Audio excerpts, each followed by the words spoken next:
नमो भगवते वासुदेवाय नमः।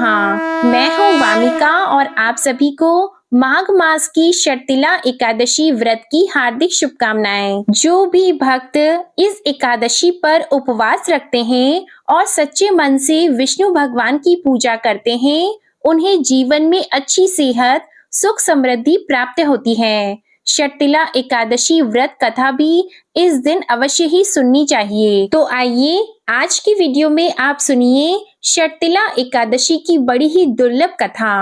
आज के दिन एकादशी माता और शर्तिला एकादशी की पवित्र कथा को सुनने से मनुष्यों के सभी पाप और संकट कट जाते हैं और मनोकामनाओं की पूर्ति होती है, वैकुंठ की प्राप्ति होती है।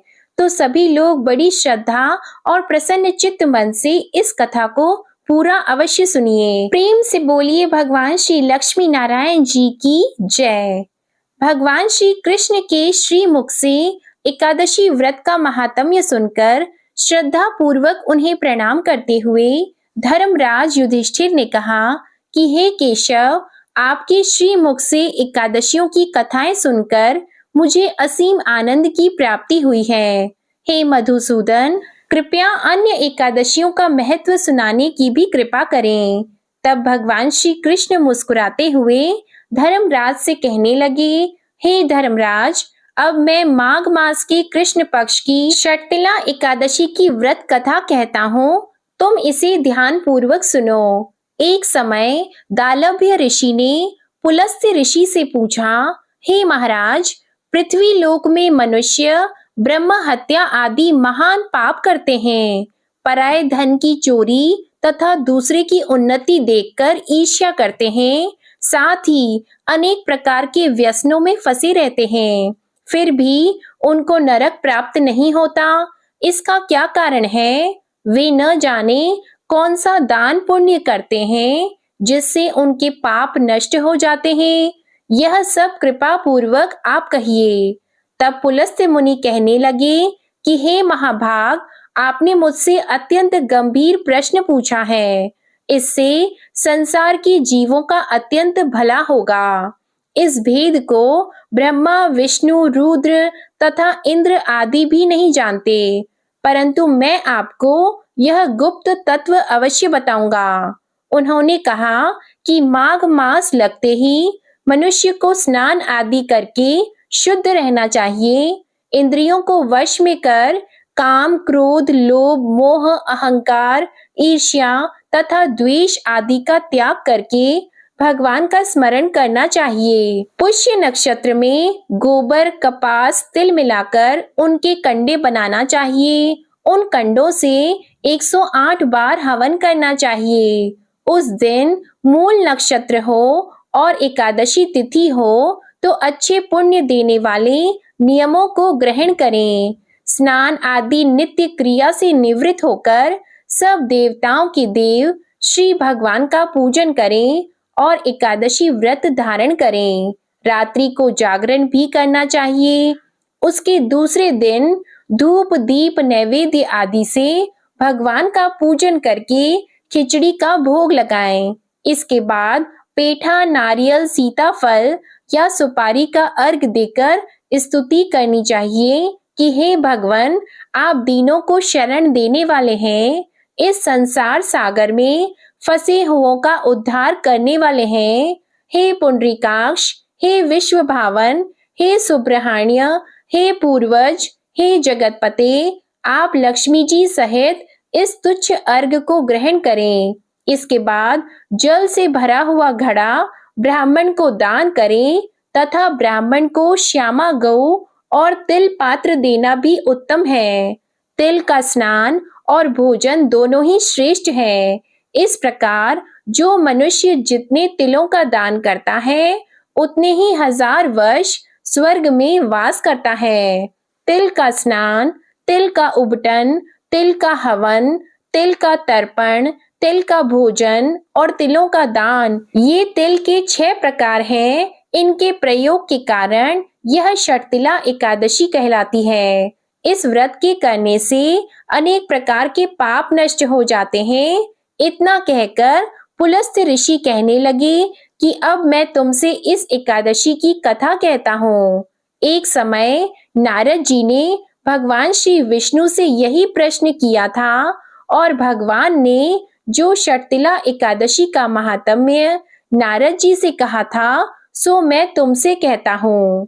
भगवान ने नारद जी से कहा कि हे नारद, मैं तुमसे सत्य घटना कहता हूँ, ध्यान पूर्वक सुनो। प्राचीन काल में मृत्यु लोक में एक ब्राह्मणी रहती थी। वह सदैव व्रत किया करती थी। एक समय वह 1 मास तक व्रत करती रही। इससे उसका शरीर अत्यंत दुर्बल हो गया।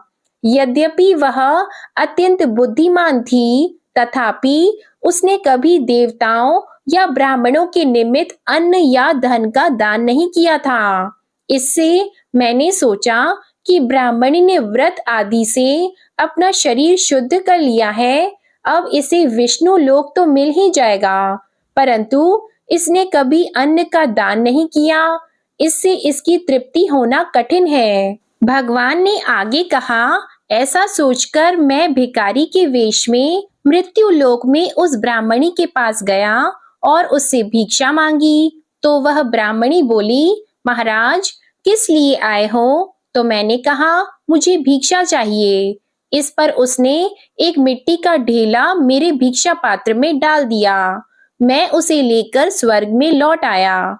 कुछ समय के बाद ब्राह्मणी भी शरीर त्याग कर स्वर्ग में आ गई। उस ब्राह्मणी को मिट्टी का दान करने से स्वर्ग में सुंदर महल मिला, परंतु उसने अपने घर को अन्न आदि सब सामग्रियों से शून्य पाया। वह घबराकर मेरे पास आई और कहने लगी कि भगवान, मैंने अनेक व्रत आदि से आपकी पूजा की, परंतु फिर भी मेरा घर अन्न आदि सब वस्तुओं से शून्य है। इसका क्या कारण है? तो इस पर मैंने कहा, पहले तुम अपने घर जाओ, देव स्त्रियां आएंगी तुम्हें देखने के लिए। पहले उनसे षटतिला एकादशी का पुण्य और विधि सुन लो, उसके बाद द्वार खोलना। मेरे ऐसे वचन सुनकर वह अपने घर गई। जब देव स्त्रियां आईं और द्वार खोलने को कहा, तो ब्राह्मणी बोली, आप मुझे देखने आई हैं, तो षटतिला एकादशी का महात्म्य मुझसे कहो। उनमें से एक देव स्त्री कहने लगी कि मैं कहती हूँ। जब ब्राह्मणी ने षटतिला एकादशी का महात्म्य सुना, तब उसने द्वार खोल दिया। देवांगनाओं ने उसको देखा कि न तो वह गांधर्वी है और न आसुरी है, वरन पहले जैसी मानुषी है। उस ब्राह्मणी ने उनके कथन अनुसार षटतिला एकादशी का व्रत किया। इसके प्रभाव से वह सुंदर और रूपवती हो गई तथा उसका घर अन्न आदि समस्त सामग्रियों से भरपूर हो गया। अतः मनुष्यों को मूर्खता त्याग कर षटतिला एकादशी का व्रत और लोभ न करके तिल आदि का दान करना चाहिए। इससे दुर्भाग्य, दरिद्रता तथा अनेक प्रकार के कष्ट दूर होकर मोक्ष की प्राप्ति हो जाती है। इससे यह भी सिद्ध होता है कि मनुष्य अपने जीवन में जो जो और जिस जिस वस्तु का दान करता है, शरीर त्यागने के बाद उसे फल भी वैसा ही प्राप्त होता है। इसलिए धार्मिक कार्यों के साथ साथ हमें दान पुण्य जैसे कर्म अवश्य ही करने चाहिए। प्रेम से बोलिए भगवान श्री लक्ष्मी नारायण जी की जय। एकादशी माता की कथा के अनुसार सत्य युग में मुर नामक एक भयंकर दैत्य था। वह बड़ा बलशाली और भयानक था। उस भयानक और प्रचंड शक्तिशाली दैत्य ने इंद्र, आदित्य, वसु, वायु, अग्नि आदि समस्त देवताओं को पराजित करके स्वर्ग से भगा दिया। तब इंद्र सहित सब देवताओं ने भयभीत होकर भगवान उमापति भोले शंकर को अपने दुखों का कारण और उस भयानक दैत्य का वृतांत सुनाया। देवता हाथ जोड़कर बोले, हे कैलाशवासी अविनाशी, मूर दैत्य के भय से भयभीत होकर समस्त देवी देवता बेचैन हुए मृत्यु लोक में मारे मारे फिर रहे हैं। समस्त सुर समाज को बेचैन देखकर और उनकी अनन्य विनय सुनकर भगवान भोले भंडारी बोले, हे देवताओं, तीनों लोकों के स्वामी और भक्तों के समस्त दुखों का विनाश करने वाले भगवान विष्णु की शरण में जाओ। वे ही तुम्हारे इस महान कष्ट का निवारण करेंगे। भगवान शिव जी की यह बात सुनकर इंद्र आदि समस्त देवता एकत्रित होकर क्षीर सागर, जहाँ शेषनाग की शैया पर भगवान कमलापति शयन कर रहे थे, वहां जा पहुँचे। वहां पहुंचकर भगवान विष्णु को सोते हुए देखकर सभी देवता हाथ जोड़कर और नतमस्तक होकर स्तुति तथा विनती करने लगे। देवताओं ने कहा, हे शंख, चक्र, गदा, पद्मा तथा वनमालाओं से अलंकृत देवादिदेव, हे देवताओं द्वारा स्तुति करने योग्य आपको कोटि कोटि प्रणाम है।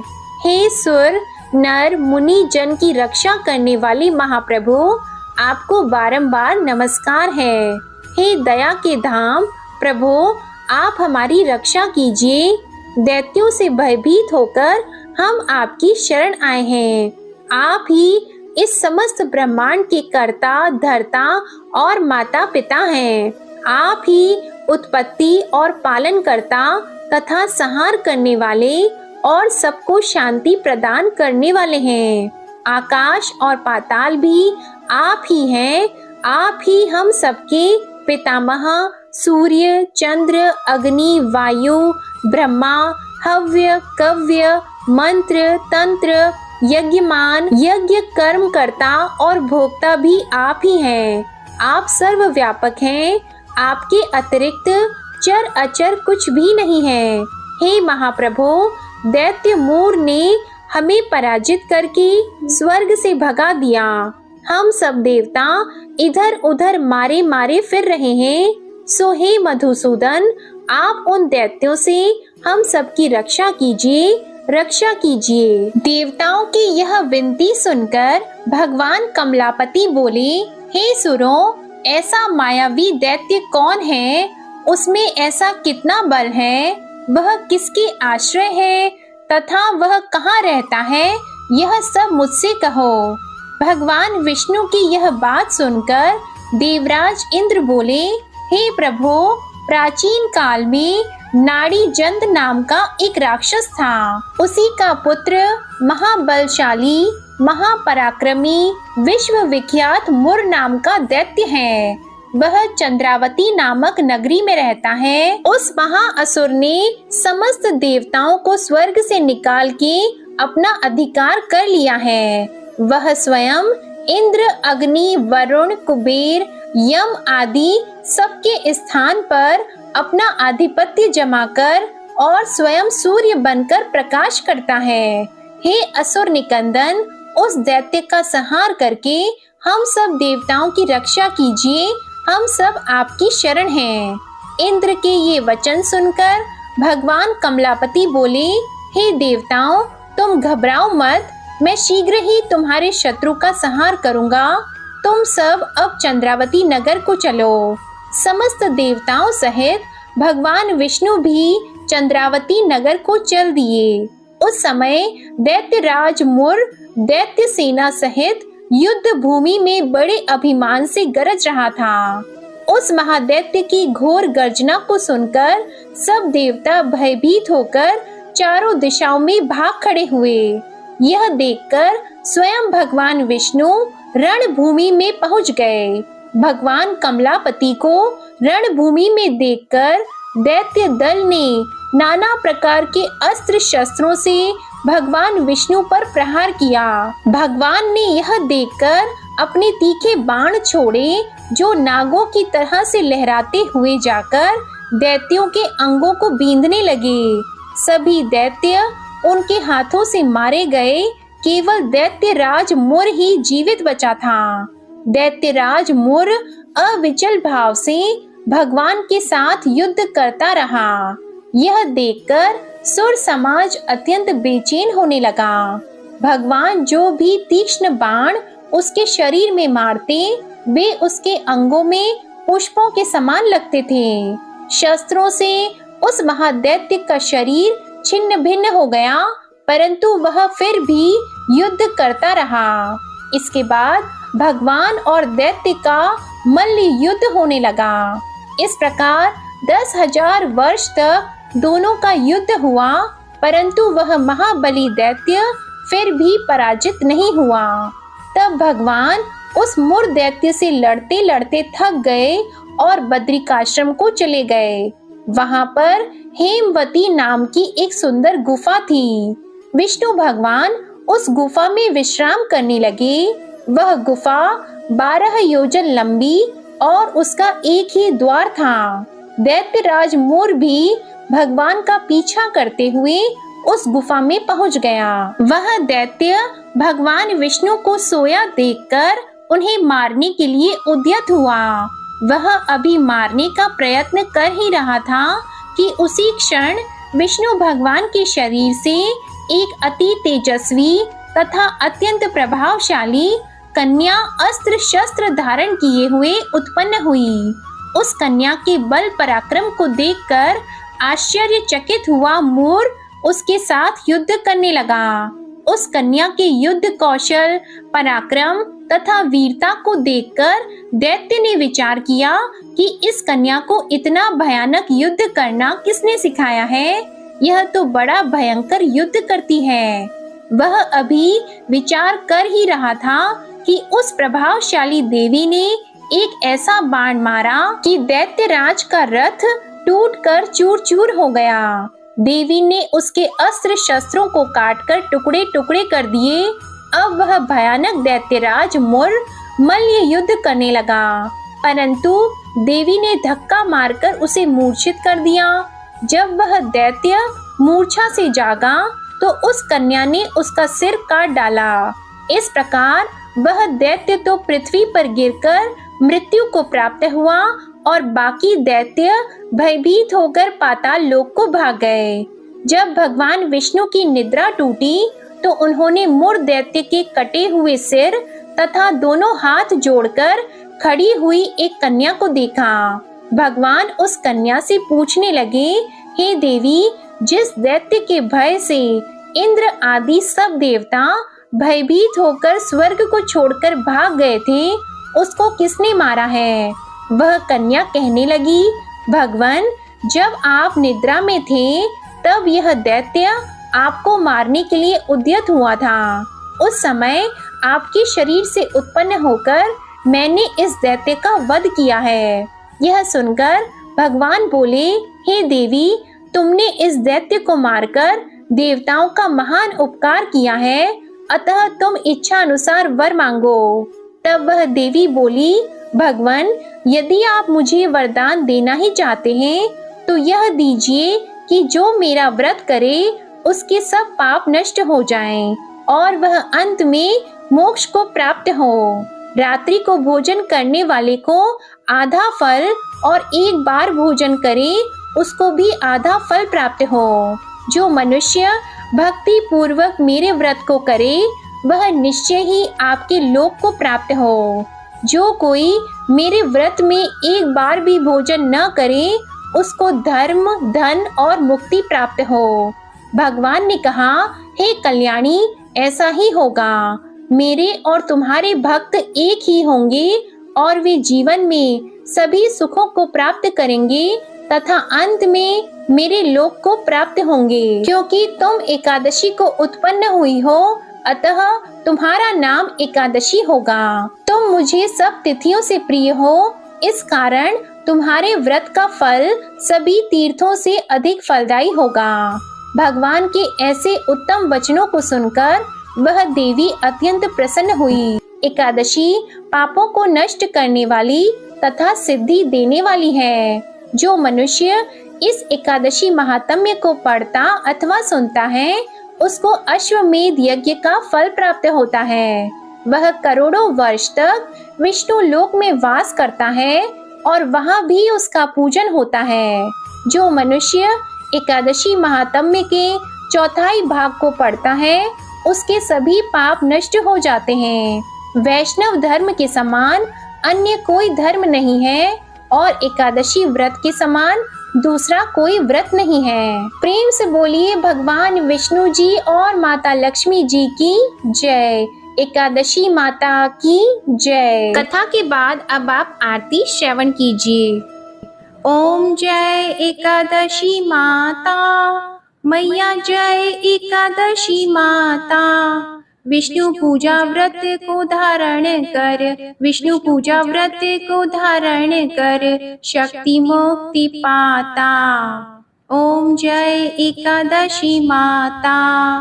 तेरे नाम गिनाऊं देवी, भक्ति प्रदान करनी मैया, भक्ति प्रदान करनी।